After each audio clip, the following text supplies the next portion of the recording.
दोस्तों, इजराइल पर European union बहुत जल्द सैंक्शन लगाने वाला है। फ्रांस के विदेश मंत्री ने साफ कह दिया है कि ईयू इजराइल पर प्रतिबंध लगाएगा। इसको लेकर लगातार खबरें सामने आ रही हैं, जो कि बाकायदा इजराइल टाइम्स के हवाले से भी छापी गई हैं और बताया गया है कि कैसे फ्रांस इजराइल पर सैंक्शन लगाने वाला है। दरअसल फ्रांस के विदेश मंत्री जीन नोएल बैरो का कहना है कि यूरोपीय संघ आने वाले दिनों में हिंसक हमलों में शामिल इजरायलियों पर प्रतिबंध लगा सकता है। उन्होंने चेतावनी दी कि अगर इजराइल की नीतियां नहीं बदलती हैं तो उसके साथ ऐसा बर्ताव नहीं किया जा सकता जैसे कुछ हो ही नहीं रहा है। यानी कि साफ तौर से उन्होंने कहा है कि इजराइल को अपनी नीतियां बदलनी पड़ेगी। फ्रांसीसी ब्रॉडकास्टर फ्रांस इन्फो से बात करते हुए बैरो ने कहा कि वो 1 साल से वेस्ट बैंक में फिलिस्तीनियों की हत्याओं और आगजनी की घटनाओं के लिए जिम्मेदार लोगों के खिलाफ प्रतिबंध लगाने पर जोर दे रहे हैं। उन्होंने बताया कि ये कदम फिलहाल यूरोपीय संघ के स्तर पर हंगरी के वीटो की वजह से रुके हुए थे, लेकिन उन्होंने उम्मीद जताई है कि हम आने वाले दिनों में प्रतिबंध लगा पाएंगे। दरअसल फ्रांस पिछले 1 साल से यूरोपीय संघ यानी कि यूरोपियन यूनियन में ईयू में इजरायली सेटलर्स यानी कि वेस्ट बैंक में रहने वाले लोगों पर प्रतिबंध सैंक्शंस लगाने की वकालत कर रहा है। ये प्रतिबंध उन लोगों या फिर समूहों पर होंगे जो कि फिलिस्तीनियों की हत्या करते हैं, आगजनी करते हैं या फिर वेस्ट बैंक में हिंसा में शामिल होते हैं।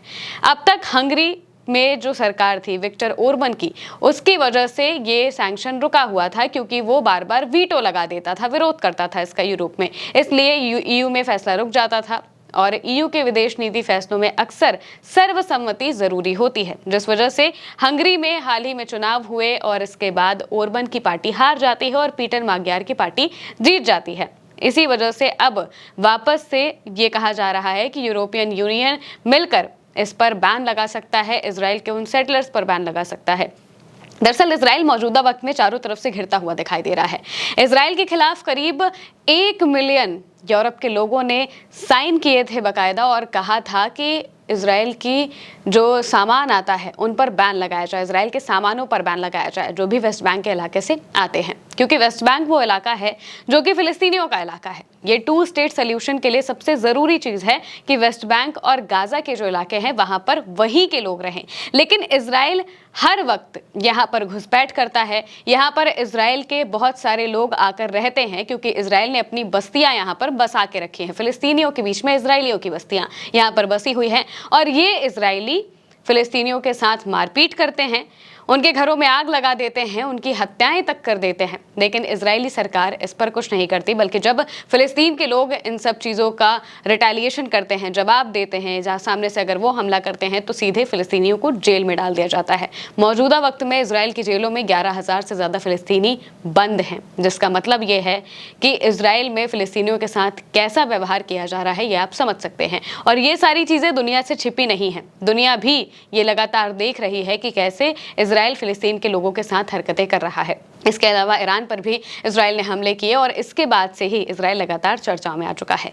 ईरान पर हमला करने की वजह से इजराइल सबसे ज्यादा मौजूदा वक्त में घिरा हुआ है, क्योंकि हर कोई अब देखने लगा है कि इजराइल ही वो देश है जो कि लगातार सामने से हमला करता है, बिना किसी मतलब के हमला करता है। मौजूदा वक्त में इजराइल को कहीं पर भी जीत हासिल होती हुई दिखाई नहीं दे रही है, लेकिन फिर भी वो हमले करने जारी रखना चाहता है, क्योंकि उनको अपनी सरकार चलानी है और जनता ज्यादा कुछ सवाल ना पूछे, इसलिए देश को जंग में झोंकना है नेतन्याहू को। अब मौजूदा वक्त में यूरोपियन यूनियन ने साफ तौर से कह दिया है कि वो बहुत जल्द इस पर जो इजराइल पर है वो बैन लगा सकते हैं, सैंक्शंस लगा सकते हैं। नई सरकार जो मौजूदा वक्त में हंगरी में आई है उसकी वजह से ही अब सैंक्शन लगाना और आसान हो जाएगा, क्योंकि हंगरी में इससे पहले इजराइल के समर्थन वाली सरकार थी जो कि बार बार यूरोप में वीटो लगा देती थी अगर इजराइल के खिलाफ कोई प्रस्ताव पेश किया जाता था तो। लेकिन अब जो मौजूदा सरकार है वो पूरी तरह से इजराइल के खिलाफ है और इसी वजह से प्रो यूरोपियन ये जो सरकार है ये अब हंगरी में वीटो नहीं लगाएगी, जिसका मतलब है कि अगर इजराइल के खिलाफ कोई प्रस्ताव पेश किया जाएगा तो वो आसानी से पास किया जा सकता है। जो फ्रांस के विदेश मंत्री हैं बैरो, उन्होंने कहा कि मुझे लगता है कि आने वाले दिनों में हम इन प्रतिबंधों को अपनाने में सफल हो जाएंगे। ये वेस्ट बैंक के हिंसक सेटलर्स यानी कि वायलेंट इजरायली सेटलर्स पर व्यक्तिगत प्रतिबंध होंगे, जैसे कि यात्रा पर प्रतिबंध लगाना, एसेट को फ्रीज करना, उनकी संपत्ति को जब्त कर लेना या फिर ईयू के साथ आर्थिक लेन देन पर रोक। फ्रांस के विदेश मंत्री ने इजरायली नीति की फ्रांस की आलोचनाओं को दोहराते हुए कहा है कि पेरिस गाजा, वेस्ट बैंक और लेबनान में इजरायली कार्रवाइयों की निंदा करता है। उन्होंने गाजा में मानवीय सहायता पहुंचाने की अनुमति देने के साथ साथ वेस्ट बैंक में अवैध बस्तियों के निर्माण और हिंसा में हो रही बढ़ोतरी को रोकने की भी मांग की है। उन्होंने कहा कि हमारा मकसद सिर्फ निलंबित करने के लिए निलंबित करना नहीं है, हमारा मकसद ये है कि हालात बदले और इजरायली सरकार अपनी नीति में बदलाव लाए। ये बात फ्रांस की तरफ से कही गई है और साफ तौर से बता दिया गया है कि कैसे फ्रांस अब आने वाले दिनों में मौजूदा वक्त में इजराइल पर प्रतिबंध लगा सकता है। वहीं दूसरी तरफ नेतन्याहू को लेकर भी बड़ी खबर सामने आई है कि नेतन्याहू को कैंसर हुआ था, कैंसर का इलाज उन्होंने करवाया, लेकिन वो कैंसर वापस से आता हुआ दिखाई दे रहा है, जिस वजह से उनका अब रूटीन चेकअप शुरू हो गया है और वापस से उनकी जो दवाइयां हैं वो शुरू हो गई हैं। यानी कि इजराइल के प्रधानमंत्री की हालत भी बहुत ठीक नहीं है, उन्हें अब डॉक्टरों की ज़रूरत पड़ने लगी है। फिलहाल के लिए मेरे यानी महिमा के साथ इस खबर में इतना ही। आप देखते रहिए उल्टा चश्मा यूसी।